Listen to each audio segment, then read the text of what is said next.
Je suis Clotilde Dussoulier. Et je suis Yaël Morag. Et vous écoutez l'épisode 267 de Change ma vie, votre problème numéro 1. Pour cet épisode, j'ai le plaisir de retrouver ma collaboratrice Yaël Morag, qui fait partie de l'équipe des coachs Change ma vie. Et nous allons ensemble évoquer le sujet de votre problème numéro 1. Bonjour Yaël. Bonjour Clotilde. Alors, pour celles et ceux d'entre vous qui ne connaîtraient pas, qui n'auraient pas encore le plaisir de connaître Yaël, je vous propose d'écouter, après celui-ci, les épisodes de Change ma vie sur lesquels elle est déjà intervenue. Donc, il y a l'épisode 248 sur le dépassement de soi, un épisode que vous avez adoré, et moi aussi, dans lequel on est parti de l'expérience de Yaël d'un trek au Népal pour parler du sujet du dépassement de soi dans tous les domaines de sa vie. Et tout récemment, Yaël a enregistré l'épisode 264 dans lequel elle a répondu aux questions de nos auditeurs et de nos auditrices sur le sujet de la vulnérabilité. Alors, j'ai toujours grand plaisir à enregistrer ces épisodes en duo avec les coachs de mon équipe. Je ne faillis pas à cette règle aujourd'hui. Et donc, le sujet du jour qu'on va évoquer avec Yaël, c'est votre problème numéro 1. Et donc, la question que je te pose, Yaël, c'est pourquoi parler de ce sujet ? Pourquoi parler de votre problème numéro 1 ? Alors, si nous avons choisi d'évoquer ce sujet aujourd'hui, c'est parce que si vous écoutez cet épisode, au moment où il est diffusé pour la première fois, nous venons de réouvrir les portes du programme de coaching Change ma vie, mode d'emploi.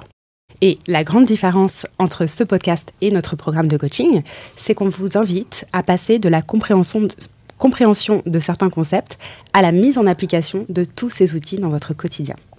La pratique, c'est le seul moyen d'intégrer durablement les enseignements qu'on vous transmet sur le podcast et de réellement vivre une expérience de transformation, de vraiment changer votre vie. C'est comme ça que nous avons conçu tout notre programme de coaching. À partir du moment où vous rejoignez le programme, vous n'êtes plus passif, vous allez devenir acteur, actrice de votre vie et nous allons vous guider étape par étape pour, dans un premier temps, faire de la place dans votre esprit en apprenant à identifier ce qu'on appelle votre problème numéro 1. On aura l'occasion d'y revenir plus en détail puisqu'il s'agit du sujet central de cet épisode.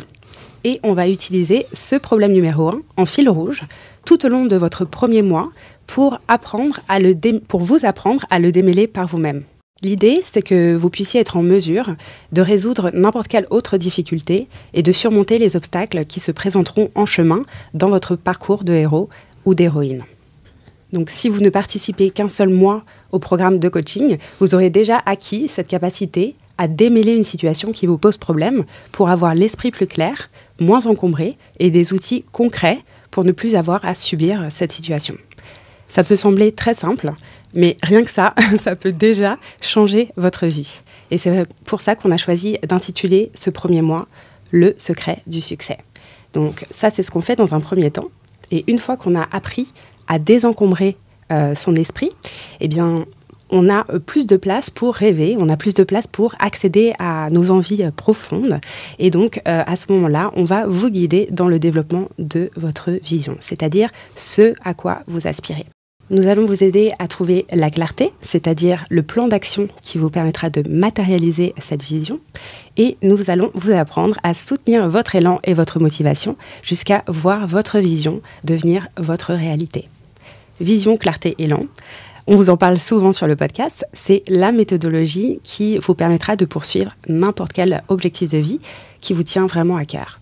C'est ce qu'on vous propose d'expérimenter dans le domaine de votre choix au cours de votre 2e et 3e mois de coaching.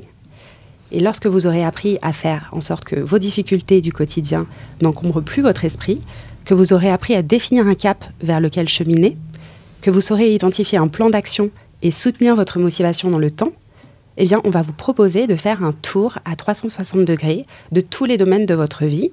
Donc, que ce soit votre relation aux autres, votre domaine professionnel, votre gestion des émotions, votre gestion du temps, votre rapport à l'argent, votre rapport au corps aussi, votre relation à vous-même, votre parentalité ou encore votre sexualité. Et dans chacun de ces domaines, on va vous transmettre des outils d'approfondissement pour que vous sentiez libre et aux commandes. Donc voilà en quoi consiste le programme de coaching Change ma vie, mode d'emploi. Et la toute première étape de votre parcours de transformation, c'est d'identifier ce qu'on appelle votre problème numéro 1. Merci beaucoup pour cette explication, Yaël, et cette présentation. Alors, Qu'est-ce que c'est ce problème numéro 1 ? En quoi est-ce que ça consiste ? Pourquoi est-ce que c'est important de le définir ? Et surtout, comment est-ce qu'on fait pour l'identifier ? Alors, la toute première chose à souligner, c'est que les problèmes font partie de l'expérience humaine. À partir du moment où on est un être humain, les problèmes feront toujours partie de notre quotidien. Peu importe la situation familiale, professionnelle ou financière dans laquelle on se trouve, on a tous et toutes des problèmes, certes différents en fonction de nos situations. Néanmoins, on en a tous et toutes, et on en aura toute notre vie. Et une des grandes forces du coaching, ce n'est pas de prétendre faire disparaître tous les problèmes de votre quotidien, mais d'apprendre à adopter un état d'esprit et une méthodologie de résolution de problèmes qui permet de les aborder et de les gérer avec calme, avec confiance et avec sérénité. Et quand on est équipé pour résoudre n'importe quel problème, eh bien, rien ne peut nous arrêter. Et donc, c'est pour ça qu'on commence par là. Notre objectif, c'est de vous mettre en main, dès votre premier mois, des outils puissants pour que vous vous sentiez en confiance pour affronter n'importe quelle difficulté du quotidien. Et pour pouvoir faire ça, on va vous proposer de commencer par choisir un problème qui vous servira de fil rouge pour découvrir et appliquer notre méthodologie unique de résolution des problèmes. Alors, pourquoi est-ce qu'on a appelé ce premier problème votre problème numéro 1 ? Alors, tout simplement parce que l'idée, à l'inverse de ce qu'on a l'habitude de faire dans notre quotidien, c'est de commencer par se focaliser sur une chose à la fois, un problème à la fois. Vous vous en rendez compte tous les jours, à une époque comme la nôtre, dans laquelle on a énormément de choix, énormément de sollicitations, c'est parfois difficile de se focaliser sur une chose à la fois. Pourtant, c'est la meilleure façon d'avancer efficacement et rapidement dans ce qu'on se propose d'entreprendre.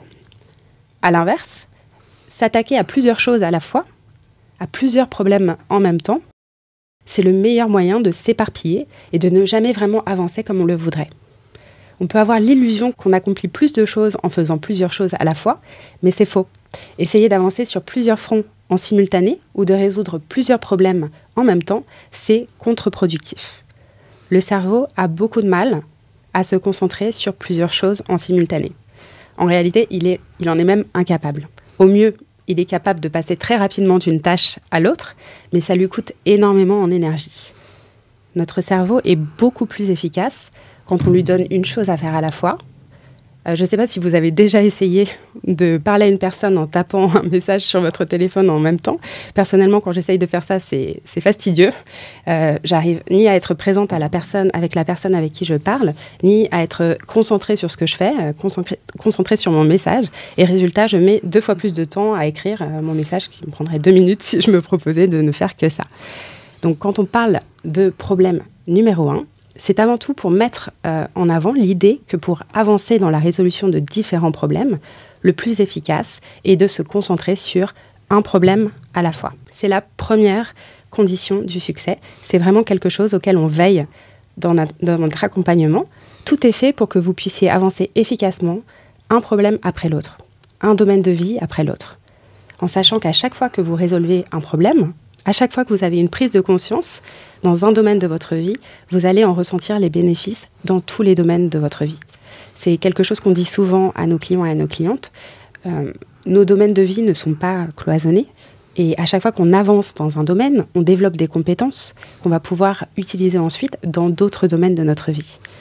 Et par ailleurs, en avançant dans un domaine, on va se décharger des ruminations ou de la charge mentale qui pourrait occuper notre esprit pour laisser ensuite de la place à d'autres choses.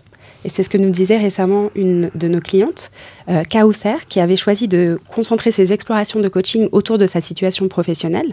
Et elle s'est aperçue qu'en démêlant le problème qui l'encombrait dans sa vie professionnelle, ça avait libéré énormément de temps et d'énergie mentale qui lui ont ensuite permis de profiter davantage de sa vie de couple et de sa vie de famille. Alors effectivement, une fois qu'on a intégré l'idée qu'on avance plus efficacement en abordant un problème après l'autre, l'étape suivante, ça consiste à identifier ce premier problème qu'on va choisir de résoudre en premier. Et l'idée, c'est de mettre le doigt sur ce qui vous coûte le plus en énergie mentale et émotionnelle pour pouvoir créer l'espace mental dont vous avez besoin pour accéder ensuite à vos envies et vos aspirations. Parce qu'en fait, ce dont on s'aperçoit, c'est que sans cet espace mental, c'est très difficile de poursuivre une vision et de se mettre en mouvement pour la matérialiser. Ce qui me venait en préparant cet épisode pour illustrer ce phénomène, c'est l'image des parasites qu'on entend quand on écoute la radio. Alors pour ceux d'entre vous qui êtes suffisamment âgés pour se souvenir qu'à une époque on écoutait la radio avec un poste de radio et une antenne, imaginons qu'on écoute à la radio une symphonie. Ça peut être une symphonie sublime à écouter, et donc dans mon image, la symphonie, c'est votre vision, ce à quoi vous aspirez pour vous-même. Mais si au moment où vous essayez d'écouter cette symphonie, tout ce que vous entendez, ce sont les grésillements de vos contrariétés, de vos jugements et de vos peurs. Donc ça, c'est le grésillement de toutes vos pensées parasites et l'encombrement de ces pensées-là. Eh bien, en fait, vous ne pourrez pas entendre cette symphonie, vous ne pourrez pas non plus la restituer. Donc, avant même de pouvoir poursuivre un objectif de vie qui correspond à ce à quoi vous aspirez et à ce qui vous tient vraiment à cœur, il faut en amont pouvoir faire le tri, désencombrer votre esprit et faire retomber le foisonnement de vos pensées, de ces pensées qui tournent en boucle dans votre tête au sujet en particulier de ce problème numéro 1. Alors, en m'entendant parler de ça, en entendant Yael parler de ce problème numéro 1, il est possible que vous sachiez immédiatement de quoi on parle et que vous sachiez immédiatement quel pourrait être ce fameux problème pour vous, ce fameux problème qui aujourd'hui prend beaucoup de place dans votre esprit. Donc, pour certaines personnes, ça va être des difficultés de communication au sein du couple. Ça peut être l'organisation d'un événement futur, donc des vacances ou un déménagement, donc quelque chose de logistique à organiser. Ça peut être des difficultés pour se sentir bien dans votre lieu de vie. Donc, si par exemple votre maison ou votre appartement est très encombré et que vous avez envie de désencombrer ça.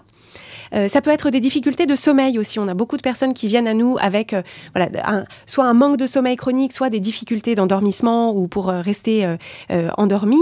Ça peut être, si vous avez des enfants, des énervements du quotidien qui en fait vous coûtent beaucoup en énergie physique et en culpabilité et en jugement de vous, donc quelque chose qui vous entrave dans cette relation-là.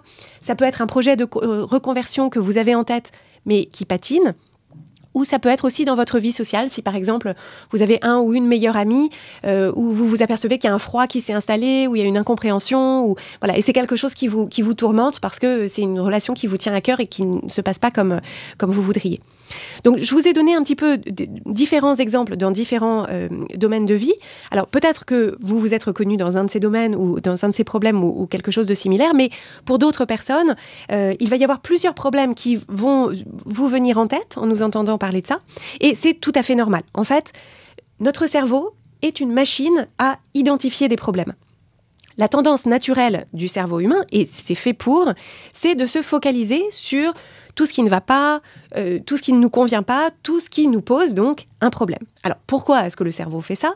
C'est parce qu'il associe l'existence d'un problème à une potentielle menace sur notre survie, que ce soit notre survie physique ou notre survie au sein du groupe, donc notre vie sociale.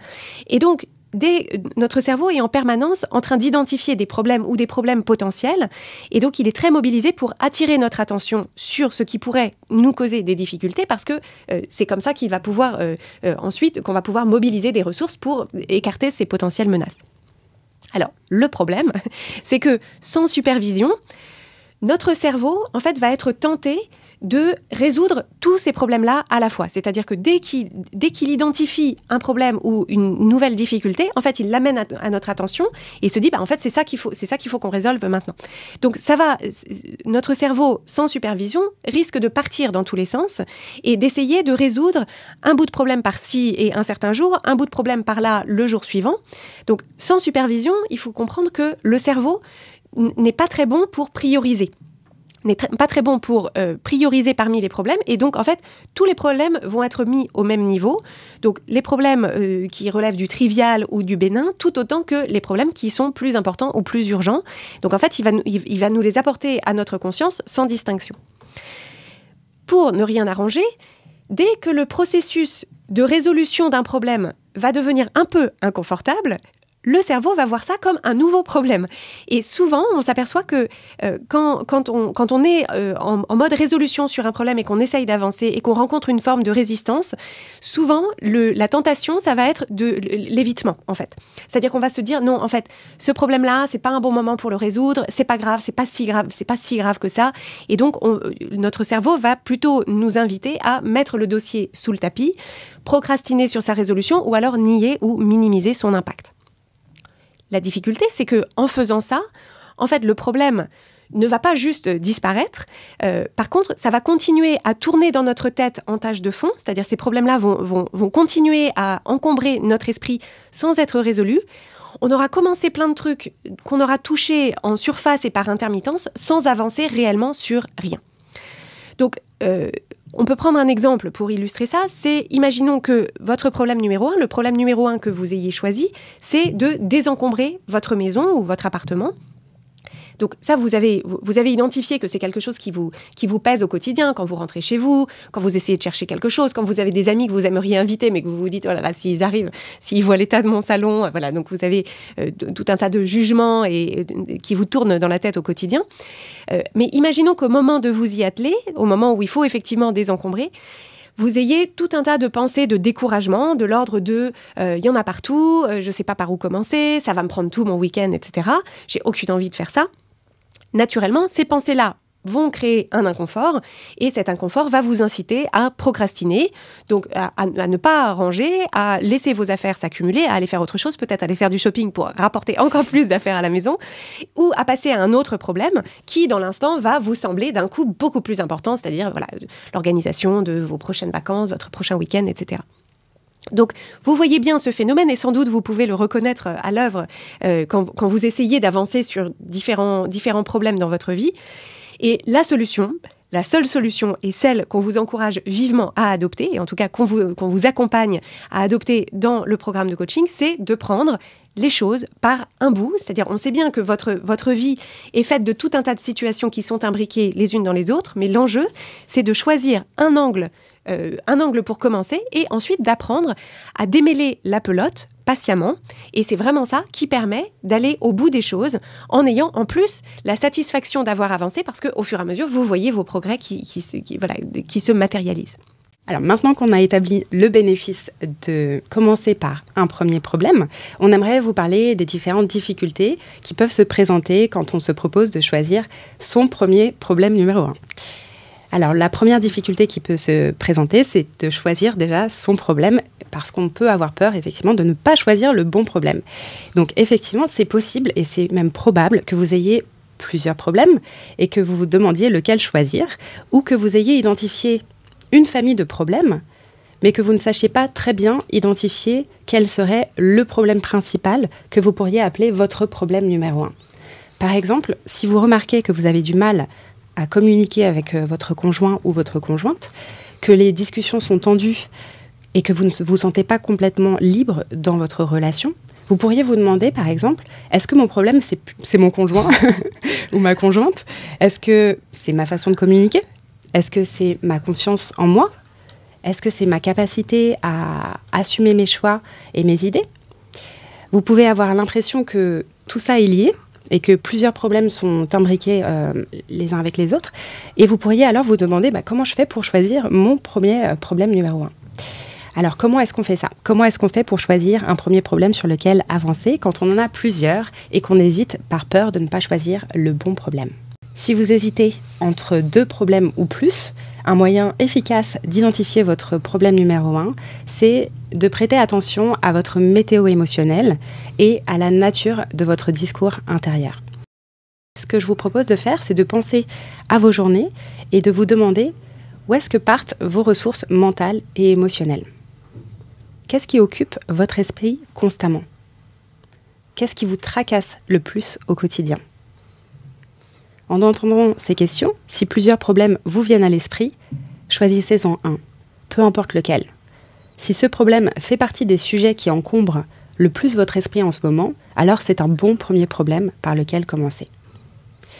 Reprenons l'exemple donc d'une personne qui rencontre des difficultés dans son couple. En se demandant où partent ses ressources mentales et émotionnelles, elle pourrait se dire que ses ressources mentales et émotionnelles partent essentiellement dans sa difficulté à faire des choix libres et assumés à cause du regard de son conjoint ou de sa conjointe. Et c'est comme ça qu'elle va pouvoir identifier son problème numéro 1, c'est-à-dire sa difficulté à faire des choix libres et assumés dans sa relation de couple. Donc ça peut être un bout par lequel commencer. Ce qu'il faut garder en tête, c'est que tant que la difficulté choisie permet de résoudre une source d'encombrement, alors c'est bon, ça suffit. C'est pas la peine de tergiverser trop longtemps. Vouloir à tout prix choisir le bon problème, c'est une excuse que vous propose votre cerveau. En fait, votre cerveau crée en quelque sorte de la confusion et vous fait vous questionner sur le choix de votre premier problème à résoudre parce qu'il n'a pas envie d'y aller. C'est parfois plus confortable de tourner en boucle sur une décision à prendre que de la prendre et de passer à l'action. Le problème, c'est qu'en restant dans cette zone d'indécision, vous n'allez avancer sur aucun des problèmes entre lesquels vous hésitez. Donc ne tombez pas dans ce piège, prêtez simplement attention à la nature de vos ruminations pour identifier ce qui pourrait être un bon premier problème à résoudre. Tout à fait. Et une autre façon de choisir ce premier problème, ce problème numéro 1, c'est d'identifier le problème dont la résolution aura le plus d'impact dans votre vie. Donc l'idée, ce n'est pas nécessairement de choisir le plus gros problème, ni celui qui a le plus gros enjeu, mais le problème qui, une fois résolu, pourra avoir un impact significatif dans votre vie, dans votre expérience au quotidien, parce que ça libérera des ressources mentales utiles dans la poursuite de vos objectifs. Votre temps et votre énergie, on vous le dit souvent sur Change ma vie, c'est véritablement ce que vous avez de plus précieux. Et c'est véritablement ces ressources-là qu'il faut préserver pour les mettre au service des grandes choses que vous allez pouvoir accomplir. Donc c'est en économisant ces ressources, dans le sens, non pas les garder pour, les garder sans les utiliser, mais en les mettant à profit pour ce qui compte vraiment pour vous, que vous allez pouvoir utiliser votre temps et votre énergie pour avancer en direction de la vie que vous voulez vivre. Donc, on aimerait à ce sujet utiliser l'exemple d'une personne qui fait partie du programme qui s'appelle Claire. Et en fait, Claire a choisi, au moment d'arriver dans le programme, comme problème numéro 1, en fait, ce qui lui est apparu comme son problème numéro 1, c'était sa difficulté à apprécier et à valoriser les belles choses, les choses positives qu'elle avait dans sa vie. Et en fait, la raison pour laquelle elle a choisi ça, c'est qu'elle s'est dit... elle aurait pu bien sûr choisir un sujet plus directement professionnel ou plus tangible, etc. Mais en fait, le pari qu'elle a fait et qui s'est avéré payant, c'est qu'en réalité, en apprenant à apprécier les bonnes choses, les belles choses qu'elle avait dans sa vie, ça allait finalement complètement changer son expérience dans son quotidien, un petit peu comme si elle était myope et que d'un coup, elle mettait des lunettes, qu'ensuite elle emmenait partout dans sa vie. Et ça lui a permis ensuite, au bout de quelques temps, en prenant cette habitude de valoriser les choses belles et les choses bonnes dans sa vie, eh bien, c'est quelque chose qui lui a donné une énergie folle pour créer ensuite ce qu'elle voulait créer dans les différents domaines de sa vie. Donc, de créer ensuite d'autres expériences qui correspondaient à ce à quoi elle aspirait. Une autre difficulté, donc là on a évoqué, la première difficulté, c'est la peur de ne pas choisir le bon problème. Et une autre difficulté qui peut survenir, c'est la peur qu'en se concentrant sur un problème, que finalement cette concentration soit inconfortable et on peut avoir peur finalement de remuer le couteau dans la plaie ou de remuer la boue qui est dans le fond. On peut avoir peur en fait de se dire en fait si je me focalise sur ce problème, et ben en fait ça va être pire finalement. Est-ce qu'on peut, Yael, à ça, apporter des éclairages ? Absolument. Donc si vous vous reconnaissez dans ces craintes et dans ces interrogations, ce que je vous propose de considérer, c'est que ce n'est pas plus inconfortable de penser à votre problème, mais en mode solution, que de ruminer sans vous questionner pour en comprendre vraiment la cause. Si vous ressentez un inconfort à penser à ce problème, c'est, à mon avis, qu'il y a quelque chose à creuser. Vous pouvez avoir l'impression que ça va être plus facile de ne pas y penser. En réalité, fuir ou faire comme si vos problèmes n'existaient pas ne les fera pas disparaître. Donc, si vous ne vous penchez pas dessus, ils ne vont pas se résoudre tout seuls. Par exemple, si votre problème numéro 1, c'est le froid qui s'est installé entre vous et votre meilleur ami, Un exemple que tu abordais tout à l'heure, Clotilde, c'est pas en laissant passer quelques semaines, quelques mois ou quelques années même que le problème va disparaître. Si vous ne vous occupez pas maintenant de vos problèmes, ils vont continuer à tourner en bruit de fond dans votre esprit, en s'accumulant, mais sans se résoudre. Donc l'idée, c'est d'accepter que le changement vienne avec sa part d'inconfort, mais que l'inconfort du mouvement est le seul qui permet vraiment le changement, versus l'inconfort du surplace. Et la pensée que je vous propose d'adopter, si elle vous parle, en tout cas, c'est une pensée que je choisis souvent quand une difficulté se présente à moi, c'est que si ce problème fait surface, c'est que vous êtes prêt ou prête à y faire face. C'est que vous avez les épaules pour le résoudre. Alors, je veux juste qu'on prenne un moment pour savourer cette pensée que Yael nous propose, cette idée, si ce problème fait surface, c'est que je suis prête à y faire face. Alors, d'une part, ça rime et c'est merveilleux, mais en plus, je trouve que quand moi, je m'approprie cette pensée, je ressens une grande force intérieure, en fait. Un autre élément qu'on peut apporter, c'est que justement, la plupart des gens, et c'est lié à ce que tu viens de dire, Yael, c'est que la plupart des gens voient l'existence même des problèmes dans leur vie comme étant un problème. Et que finalement, c'est ça un premier obstacle. Ce sont toutes les pensées de jugement qu'on a à se dire, en fait, si j'étais en train de gagner au jeu de la vie, en fait, j'aurais pas de problème. Donc, si j'ai des problèmes, ça veut dire qu'il y a un truc qui cloche, qu'il y a un truc qui cloche chez moi, qu'il y a un truc qui cloche dans ma vie, et ça peut créer de la honte et donc de l'évitement. Mais en réalité, ce qu'on perçoit comme des problèmes, c'est vraiment associé à des voyants qui s'allument sur le tableau de bord d'une voiture. Donc en fait, ce qu'on perçoit comme étant des problèmes, ou ces voyants sur le tableau de bord d'une voiture, ça nous signale qu'une partie de notre vie requiert notre attention. Et donc, ça nous indique où porter cette attention pour trouver la solution qui nous permettra ensuite de continuer notre route sans encombre avec un véhicule qui a été correctement entretenu. Donc quand on fait face à un problème, l'idée, ce n'est pas de se dire « Ah là là, ça veut dire que j'ai tout raté, ça veut dire que je ne suis pas assez, que ma vie est ratée. » Ça veut simplement dire que la situation, la difficulté n'est pas là pour nous barrer la route. En réalité, ce sont autant d'invitations à faire pause, à évaluer là où on en est de notre vie, de nos projets, de notre alignement dans notre vie et nos projets. On évalue ça calmement pour s'assurer ensuite qu'on avance dans la bonne direction en étant correctement équipé pour le faire.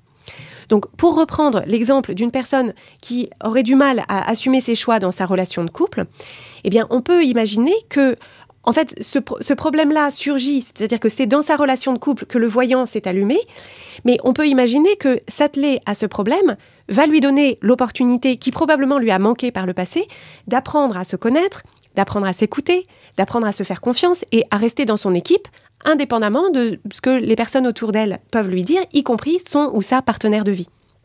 Et donc, finalement, ce voyant-là s'est allumé, mais c'était formidable que ça s'allume, puisque ça lui donne l'opportunité d'apprendre à faire tout ça, et ensuite de récolter des bénéfices qui iront bien au-delà de sa relation de couple, et qui lui permettront de se rapprocher d'une vie dans laquelle, comme on y aspire tous, elle se sent libre et aux commandes. Un autre élément à considérer, c'est que ces voyants qui s'allument et ce qu'on identifie comme des problèmes dans notre vie, en fait, c'est un raccourci très utile pour identifier ce qu'on veut. Parce qu'en fait, partir de ce qui ne va pas aujourd'hui, de ce qui ne vous convient pas aujourd'hui, c'est un moyen très efficace, si ce n'est le meilleur moyen, de savoir ce que vous voulez. Parce que les problèmes vous indiquent en creux ce qui ne vous convient pas, et du coup, vous avez la possibilité d'exprimer en volume quelle est votre vision.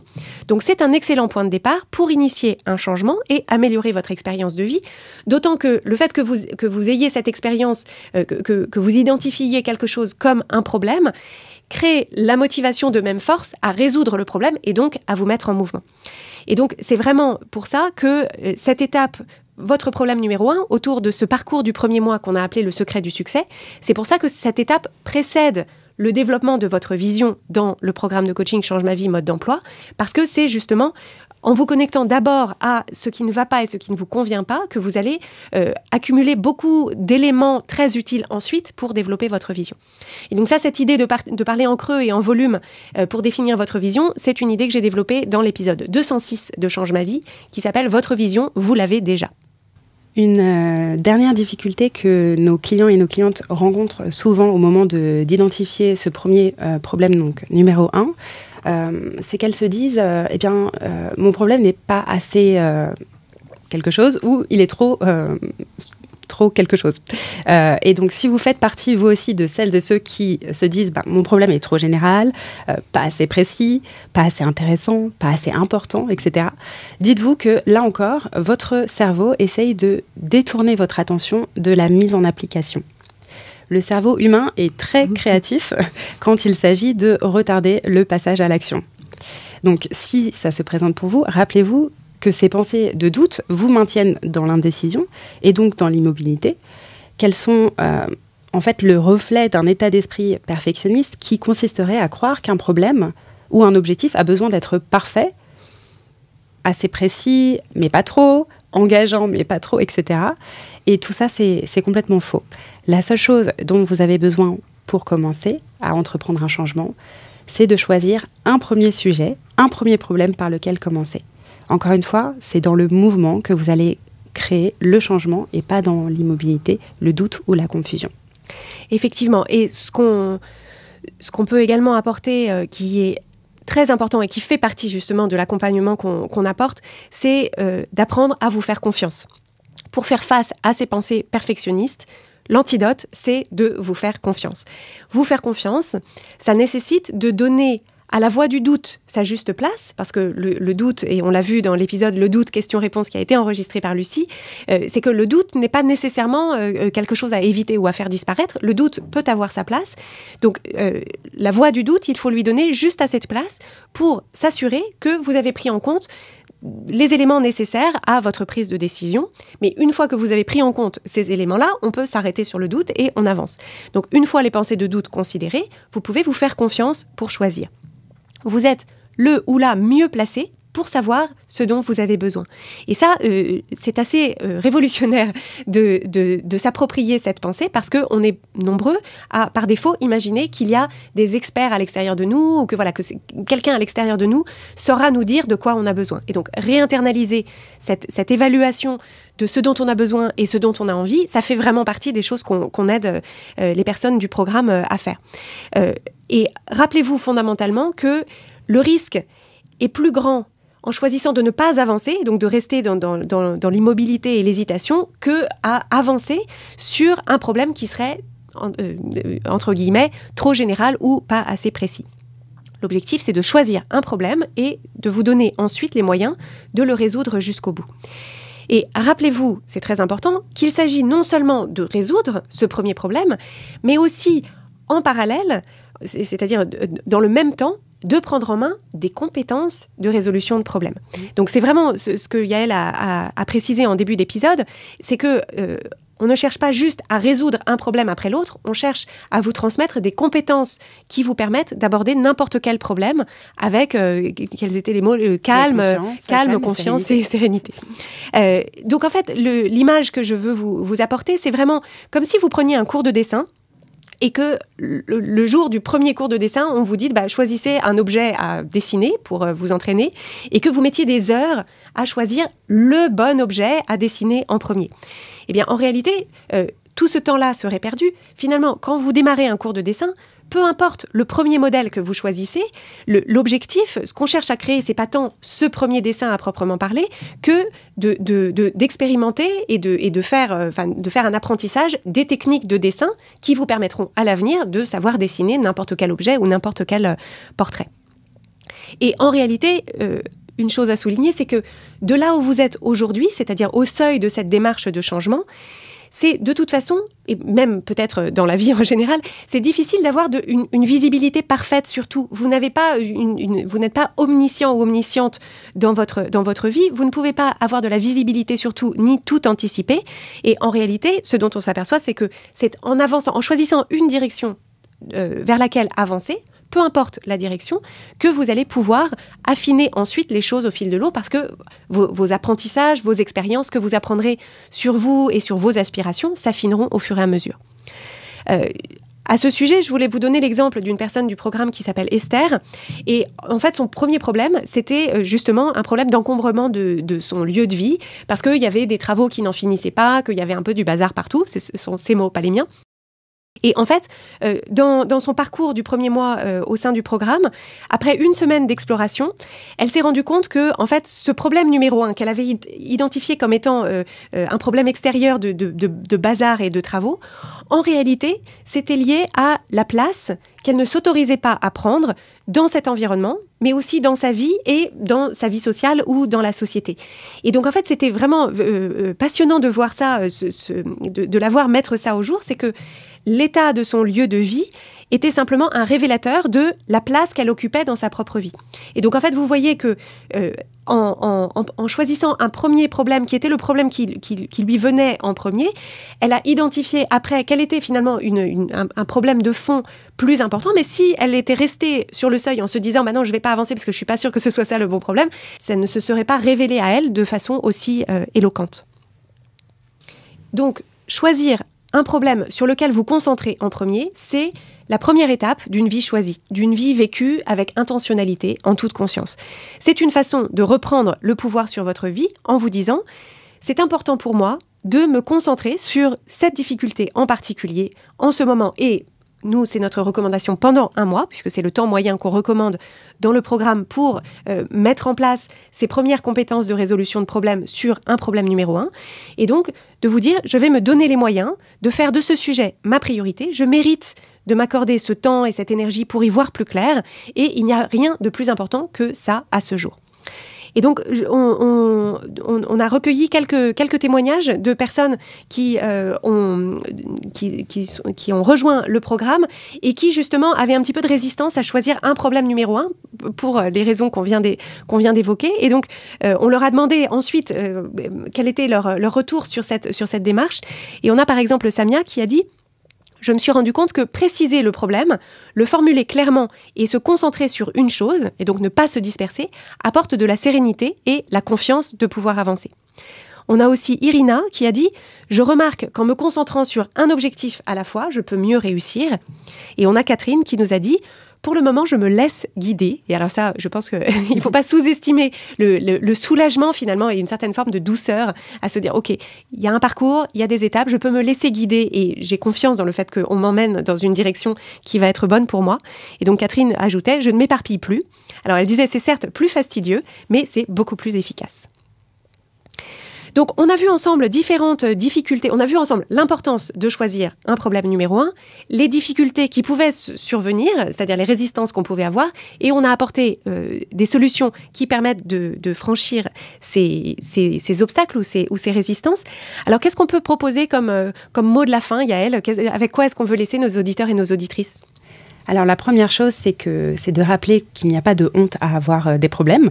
Les problèmes font partie de l'expérience humaine et à partir du moment où on est un être humain, les problèmes feront toujours partie de notre quotidien. Donc il n'y a aucun jugement à porter sur nous ni sur nos problèmes. Ça, c'est la première chose.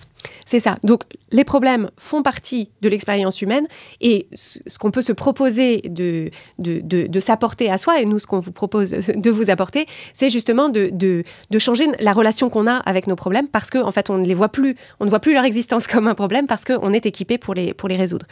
Donc, la première étape pour avancer dans la résolution de vos problèmes, c'est donc de vous focaliser sur une chose à la fois en choisissant un premier problème par lequel commencer, en vous rappelant qu'à chaque fois que vous essayez de faire plusieurs choses à la fois, vous divisez votre attention, vous réduisez l'efficacité de ce que vous entreprenez. Faire 2 choses à la fois, c'est-à-dire courir 2 lièvres à la fois ou résoudre 2 problèmes en même temps, c'est n'en faire aucune comme il faut, c'est-à-dire ne résoudre aucun, ne donner à aucun de ces problèmes toutes les ressources qu'il mérite. Donc, votre succès repose sur votre capacité à vous concentrer à un instant donné sur l'essentiel, à faire peu, mais à faire bien. Et la bonne nouvelle, c'est que le succès se nourrit du succès. Et le plus important, ce n'est pas de faire parfait, c'est d'être en mouvement. Et c'est vraiment à ça qu'on vous invite à travers le programme. C'est parce que lorsque vous mettez en place une méthodologie qui est précise et concrète, vous allez vous voir avancer, vous allez vous voir progresser. Et ça, il n'y a pas mieux pour nourrir votre confiance en vous et votre élan. Donc, en 3 mots, faites-vous confiance, choisissez et avancez. Donc, on vous a parlé pendant cet épisode de cette idée du problème numéro 1 comme faisant partie du parcours des personnes qui nous rejoignent au sein de Change ma vie mode d'emploi. Et donc, si vous avez envie d'aller plus loin, si vous avez envie de mettre en application ce dont on a parlé aujourd'hui et d'obtenir notre aide pour apprendre à démêler par vous-même votre problème numéro 1, on a ouvert les inscriptions qui seront ouvertes pendant quelques jours. Et donc, je vous donne rendez-vous sur la page changemavie.com/coaching pour pouvoir vous inscrire au programme et commencer dès aujourd'hui votre parcours de coaching. Les portes du programme sont ouvertes pour quelques jours seulement. Et donc, si vous écoutez cet épisode à distance de sa première diffusion, vous pourrez vous inscrire sur la liste d'attente pour être prévenu des prochaines inscriptions. Je te remercie beaucoup, Yaël, d'avoir enregistré cet épisode avec moi. C'est toujours un plaisir. Merci beaucoup, Yaël. Merci à toi, Clotilde.